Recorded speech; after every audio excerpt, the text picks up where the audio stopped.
declare our right on this earth to be a man, to be a human being, to be respected as a human being, to be given the rights of a human being. There's definitely opposite sides. People are dying. There's a war, isn't it?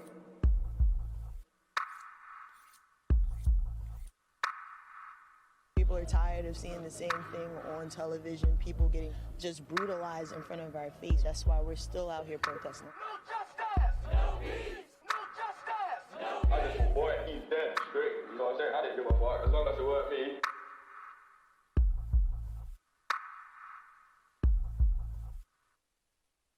It's not about black versus white. It's black and white versus racism. When we see that here today. A surge of activism spurring an international movement.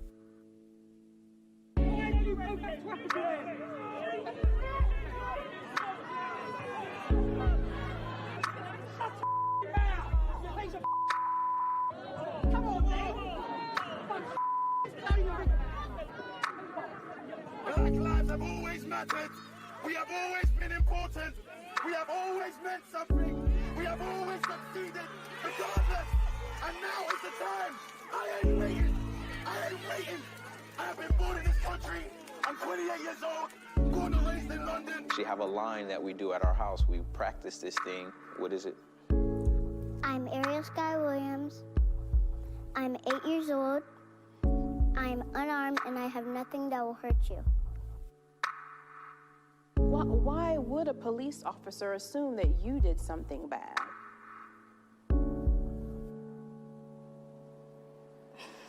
Maybe because of my skin color. I remember being put in handcuffs for something that had nothing to do with me. I was literally walking in the mall. I can't be a pessimist because I'm alive. To be a pessimist means that you have agreed that human life is an academic matter.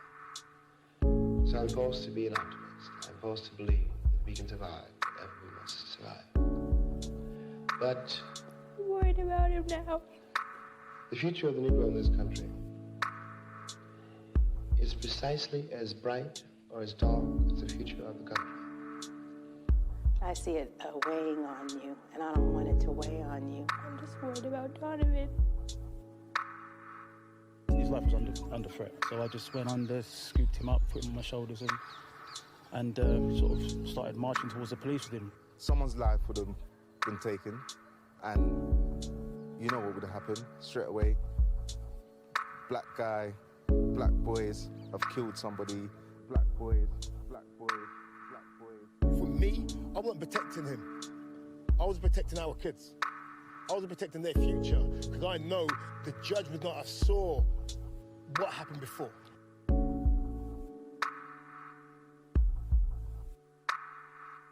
Someone who had never laid eyes on me, never spoken to me, knew absolutely nothing about me, would want to inflict pain upon me for no other reason than this, the color of my skin. I listen to the beat of my heart, wonder if yours is the same. The rhythm that pumps life through my vessel is the same drum repeatedly beaten but never broken. What does it mean to be oppressed? To watch with eyes that judge but lack reason, to accept but not be understood. So I did not believe my panic. But more and more incidents began happening. And I realized my parents had told me the truth. I didn't know why people felt that way, but I realized there were some people who did. So at the age of 10, I formed a question in my mind. That question was, how can you hate me when you don't even know me? So I feel like racism is more pronounced in America. The color of my skin. The disease is still there. It's the same disease, but it just manifests in a different way. And British culture is way more reserved, so it's more systematic. I think in America you have the systematic and then you have the overt. But also the history of America is to do with race relations. Whilst a lot of the people that are within London have come from, like my family from Uganda, come from Africa, come from Caribbean. So they've come from this culture and they've kind of like usually come from the Commonwealth and have been colonized by the West. So we're like navigating that. But it's why a lot of Black British artists are in America. It's not seen in England, but it's felt, and it's oppressive. And it stops you from becoming your best you. My back aches where wings were ripped, torn from flesh to ground mind in blood-soaked soil. My body curls into a seed. This ground is not fertile, too dry from my inability to produce rain. Where once there was water, there is now fire. Ignorance breeds fear. We fear those things we do not understand. If we do not keep that fear in check, that fear in turn will breed hatred, because we hate those things that frighten us.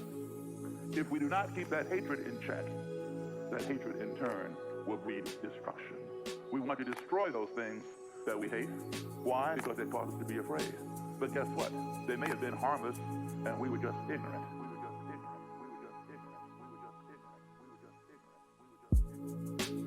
Police brutality.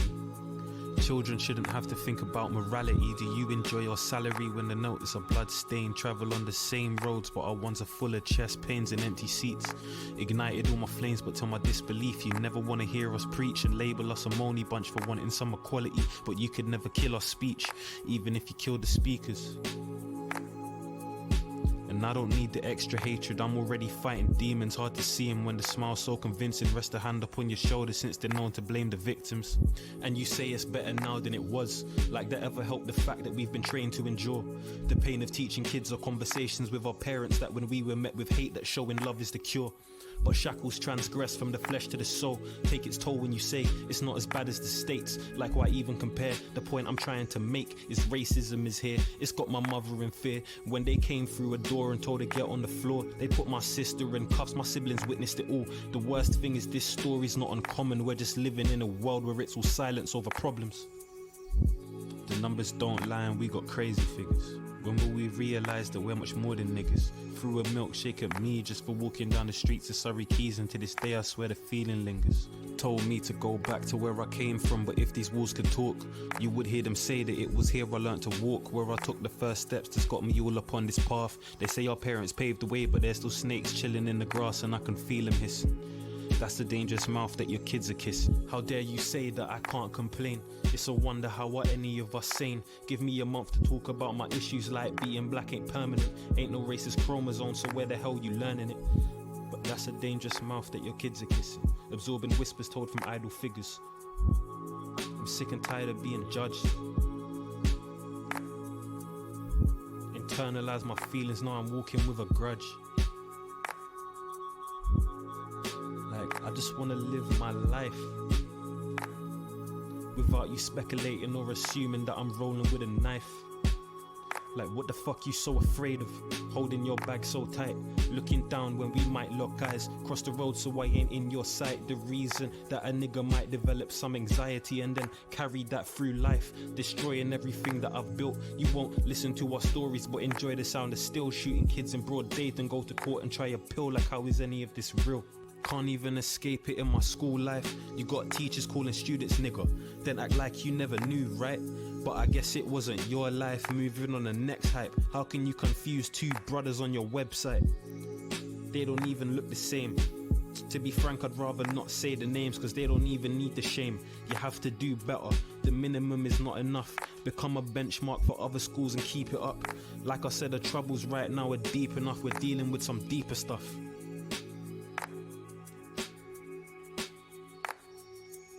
The problem here is our pain is internalized, and we don't want to show it, because if we do, it feels like such an awkward moment to be vulnerable and left out in the open. So on the outside they're calling it strength, but to me it's just a lonely form of coping. You can see it in our eyes, it's such a lonely form of coping. Such a lonely form of coping. There's so many thoughts that I have that I don't originate. Sometimes music plays on in my head and I can't stop it. Yet I call it my mind. It's very interesting. My mind means I own the mind. It's mine. But yet I can't regulate. I can't stop it from doing certain things that may or may not work in my favor.